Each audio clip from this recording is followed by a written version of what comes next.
نحمده ونصلي على رسوله الكريم أما بعد فأعوذ بالله من الشيطان الرجيم بسم الله الرحمن الرحيم يا بني آدم إما يأتينكم رسل منكم يقصون عليكم آياتي فمن اتقى وأصلح فلا خوف عليهم ولا هم يحزنون والذين كذبوا بآياتنا واستكبروا عنها أولئك أصحاب النار هم فيها خالدون فمن أظلم ممن افترى على الله كذبا أو كذب بآياته أولئك ينالهم نصيبهم من الكتاب حتى إذا جاءتهم رسلنا يتوفونهم قالوا أينما كنتم تدعون من دون الله قالوا ضلوا عنا وشهدوا على أنفسهم أنهم كانوا كافرين صدق الله العظيم. دا اتم سپارہ سورہ الاعراف او دی کی آیات نمبر 15 پدی کے اللہ سبحانہ وتعالی فرمائی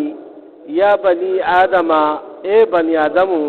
اما یاتینکم آیا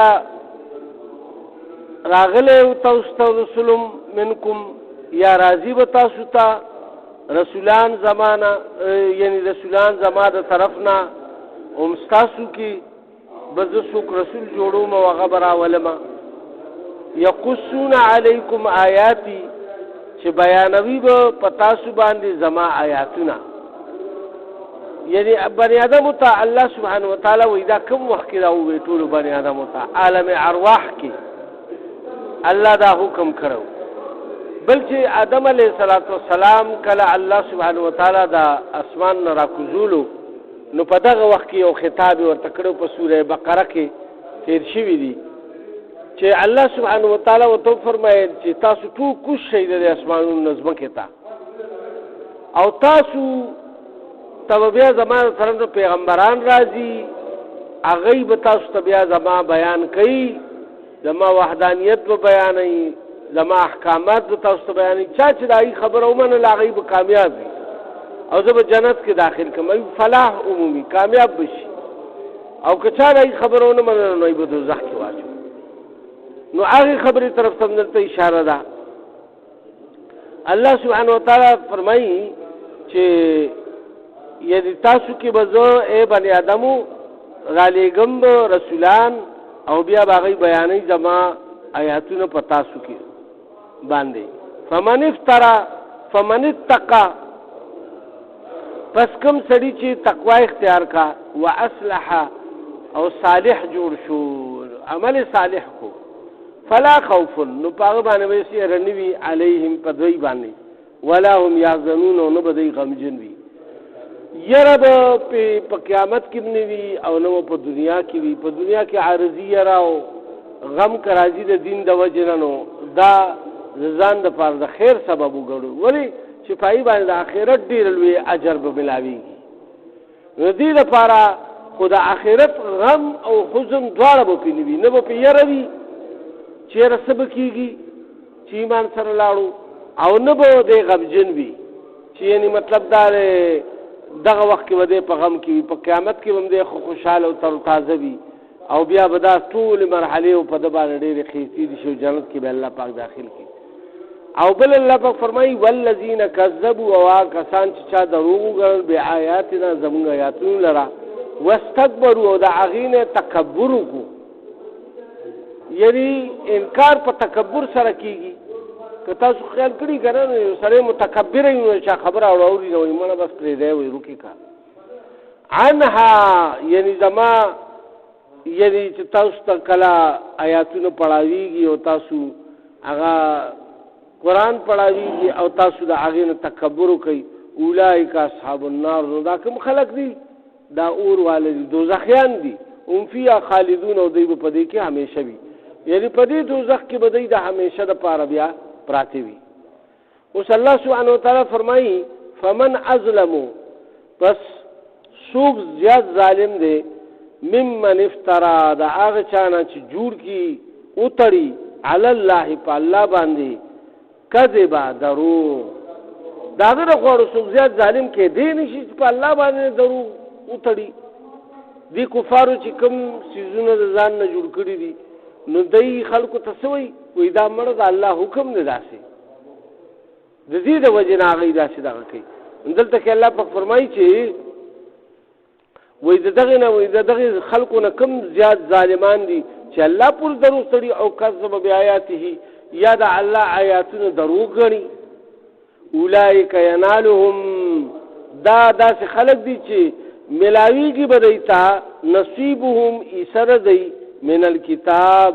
د کتاب نه د تقدیر نه کتاب دلته مطلب په تقدیر سره دی یعنی په تقدیر کې دی دا خبره لیکل شوی چې دی به جهنم ته ځي الله سبحانه وتعالى لیکل حتی اذا جاءتهم رسلنا تر دې پورې چې را بشي دیتا زمونږ رسولان یتوفونهم د سره پارا چې مړ کی دوی لرا ساده دین روح د دین قبض کی یتوفونهم یعنی وفات کی دوی لرا قالوا لذوی اينما كنتم تدعون نو بیا وت تاسو کوي دی دا فرشتي چې کوم ځای کې دي تاسو هغه ما كنتم تدعون هغه تاسو په دنیا کې بلل کوم خلق بوتان مو بلل یا فرشتي مو بلل یا بل څوک د الله نه ما سیوا کوم خلق تاسو خدای سره شریکان جوړ کړو نو هغه خلق وسشو من دون الله ما سیوا د الله نه یعنی د الله نه علاوه بل هیڅوک په دغه وخت کې پکاري دي نشي قالوا ذيبوا ضلوا عنا لرشو رخصو زمونا وشهدوا على انفسهم او گواہی به دی پخپل ځانونو باندې ورکړي پخپل ځانونو پخپل گواہی ورکړي انهم كانوا کافرین چې دی واقعي منکرا کفر کون کی د الله یعنی د الله نه منلو هغه سره شریکان جوړ کړو نو کافرانو کې شمار شو بیا بس څنګه کوي الله سبحانه وتعالى فرمایي قال ادخلوا في ارشاد بو شي دیتا او بو ویل شي دیتا چې داخل شي تاسو په داسې ګروهونو سره قد خلق من قبلكم چې په تحقیق سره یعنی تاسو نه مخکې تیر شوي دي من الجن د جناتنا یا د انسانانو نه کوم چې زمونږ نه مخکې تیر شوي دي او هغه طرف ته الله سبحانه وتعالى اشاره فرمایي کاغه جناتو نوی والانس او د انسانانو نوی فی النار په اور کې یعنی عمر خلق سره تاسو برګری شي کوم خلق چې تاسو نه مخکې په دنیا کې تیر شي یو کفر کړی نو لہذا هغه مورته داخلي کی تاسو ورته داخل شي دلته کې الله سبحانه وتعالى فرمایي چې یعنی اس الله پاک فرمایي د اور حکم ورته شو کلما دخلت کله چې دی دغه اور ته داخل شي یعنی جهنم ته امه لعنت اختها نو دایب لعنت وایي پاغه نور ګروهونو باندې نو یو ګروپ په بل ګروپ باندې لعنت وایي حتی اذا ادارکوا فيها جميعا تر دې پورې چې ورو وګرځيږي دی ټول په دغه یو ځای کې په جهنم کې ورو وګرځيږي نو اوس په بیا څه چل کې دی خبرو کې خبرې اترې شروع شي خبرې اترې الله سبحانه وتعالى ذکر فرمایي قالت نو دا یو ګروپ وای اخراهم بلتا لأولاهم چې دوی نه کوم مخکینی روان وي اول ته رسېدلي وي نو دوی چې یو بل له ورورسېدو دا وویل ربنا هؤلاء اضلونا ای رب زمونږه دا خو هغه خلک دي چې مونږ یې ګمراه کړي هلته به یو بل وویني خپل خلک به یو بل وویني نو دوی به څه ووایي دوی به یعنې دا خو هغه خلک دي زمونږ ربه چې مونږ یې ګمراه کړي په دنیا کې مونږ ته مختلف قسم څیزونه خشته کړي او د هغې د وجې نه مونږ دین پرېښی اسپتالونه بدله جوړو او تاسو له به ډسپنسرۍ جوړو او تاسو له به سکولونه جوړو دا عیسایان نه دي د دوی مشینرۍ چې کوم دي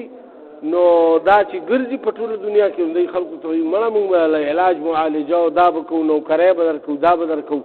تاسو عیسایت قبول کړئ نو دا په دې طریقې سره دوی چې کله دا یو دا کفار دغه شانتي یو بل له ترغیب ورکوي نو کوم کفارو چې کوم کفار یعنی پس غلط کار باندې راچولی نو هغه به وویني یو بل نو بیا وایي چې ای ربه زمونږ دا خو هغه خلک دي که نه چې هغه مونږ یې ګمراه کړي فآتهم عذابا ضعفا نو ورکې دی له عذاب ډبل من النار د اورنا دی له ډبل عذاب ای ربه ورکې ولې چې دی خو مونږ په دنیا کې عذاب یعنی په کفر باندې دی راوستي نو الله سبحانه وتعالی بو فرمایي قال ارشاد بوشي لكل ضعف دا هر سړي لپاره ډبل ډبل دی چې چا منلی دي نو هغه هم ډبل ته ملاوي او چې چا دعوت ورکړی هغه ته هم ډبل ملاوي ولې تاسو له ما عقل فکر نه درکړی چې تاسو داسې بې توکه روان وئ خلکو پسې او د خلکو خبرې مو منلې نو دلته کې الله پاک فرمایي ولکن لا تعلمون لیکن تاسو نه پوهېږئ او نه پوهېدئ هغه وخت کې یعنی اوس تاسو خدا وایي چې مونږه ته پته نه وه او داسې چل هغه چل دا خبرې نه دي تاسو له الله دماغ درکړي تاسو بغیر د هغه نه چې کوم دی نه یې پسې روان وئ اوس الله سبحانه وتعالی فرمایي وقالت اولاهم اوس هغه مخکیني خلک به خبرې شروع کړي مشران چې مخکې دی نه کوم تللي وي ځکه چې ابا او اجداد خلک تقلید کوي که نو دا زموږ پلارانو نیکیانو کړي نو پلار او نیکه اول مړ کېږي ما ته غوږ کېږي بس که نه پلار او نیکه اول مړ کېږي او بیا ورپسې اولاد راځي چې کله بیا ورپسې اولاد راشي نو یې لکه وایي دی مونږ ګمراه کړي ولې چې هغوی به مخکې تلي که نه نو چې مخکې تلي وي دا خو هغه خلک دي چې وایي مونږ یې ګمراه کړي لہذا دی له ډبل سزا ورکړي نو الله به څه فرمایي وایي دی ته به ډبل ملاویږي دلته کې اوس الله پاک فرمایي چې وقالت لاولاهم نو بیا به هغه مخکیني خبره هغوی به دلیران شي خبرې به شروع کړي لاخراهم هغه رستنو خلکو ته به خبره کوي هغه مخکیني فما كان لكم علينا من فضل نو تاسو ته په مونږ باندې څه فضیلت حاصل دی تاسو ولې مونږ له ډبل راکړي او تاسو له څنګه سزا میلاو شي تاسو ولې زموږ غوندې عمل نه کړی فذوقوا عذابا نو څه کوي زموږ غوندې هم په دې عذاب کې پراته ښیئ چې تاسو بس سوچ سمجھ نه کولو بس دغه شوي بما کنتم تکسبون په وجه د دې چې تاسو کوم کسب کولو چې تاسو کوم کسب کولو نو بس د هغې د وجې نه الله سبحانه وتعالی اوس دې ځای ته راوستی نو الله سبحانه وتعالی به بیا فرمایي ان الذین کذبوا بېشکه کسان چې چا دروغ وګڼل بآیاتنا زمونږ آیاتونو لره واستکبروا او تکبر وکړو عنها د هغې نه لا تفتحو کولو به نشي د هغې دپاره لهم ابواب السماء د دوی دپاره د اسمانونو دروازې ولا يدخلون الجنه او نه به دوی داخل شي جنت ته حتی یلج الجمل فی سم الخیاط تر دې پورې چې داخل شي اوښ د ستنې په سوم کې فی سم الخیاط وکذلک نجزي المجرمین هم دغه شانتې مونږه جزا ورکو مجرمانو ته دلته الله پاک یو مثال ورکړی دی اوښ وایي د ستنې په سوري کې داخل کوي نو اوښ چېرته د ستنې په سوري کې داخلېدی شي نه شي داخلېدی چې څنګه دا ناممکنه ده نو داسې د دوی د دوزخ نه راوتل ناممکن دي. الله ولا داسې وس مثلا ورکوي تاسو که اوښ داخلولی شي د ستنې په سوري کې غټ سورې ورته یاد کړو ستنې سورې پای کې تار خلک چې نو څونه په مصیبت اچوي. کمزوري نظر والا خو اچولی نه شي چشمې ورته لګولي او مخکې رسوي کوي بیا آخر کې پکې ورشي او بیا د مشکڼو والا ستن شي. نو که ډېره غټه ستن شي غرور اوښ خو پکې نه ننوځي که نه. الله پاک د دې لپاره دا بیان وکړو چې د دوی داخلېدل نشته جنت ته او دوی به هم د دوزخ کې وي، دوی به پر دوزخ کې به سوځي چې اوښ که به په داخل شوي نو خو داخلېدی نه شي په ستن کې ځکه چې اوښ ډېر غټ دی او ستن ډېره وړه ده. اوس الله سبحانه وتعالی فرمایي چې لهم من جهنم مهاد او د دوی دپاره په جهنم کې بچونه وي فرشونه به ومن فوقهم غواش او د دوی د پاسه به یعنی د اچولو دپاره څنګه چې موږ د ساړه نه د بچ کېدو دپاره بړستن اچو، ټولۍ اچو یا د مالوچو څه شی اچو، کمبل اچو که نه دا به د اور وي، لاندې فرش به هم د اور وي او د پاسه هم پې د اور وي. دلته کې الله سبحانه وتعالی ذکر دا فرمایل ومن فوقهم عواش او د دوی د پاسه چې کوم غوړېدلی شی وي هغه به هم د اور وي.